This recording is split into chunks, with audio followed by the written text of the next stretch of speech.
Hi, welcome to our Mautic CRM video series provided by Higher Education Marketing.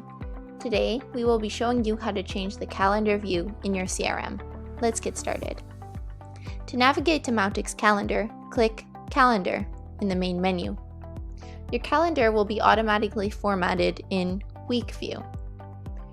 You can change which particular week your calendar shows with these arrows here. To show your tasks and events for a longer period of time, click Month. To view events in a shorter time frame, you can click Day. Using List View over here will present your month of tasks in a sequential format. If you ever want to reorient your calendar to the present, simply click Today. And that's it. Now you know how to change the calendar view in your CRM. For more videos, you can check out the Mautic CRM section of our website at higher-education-marketing.com.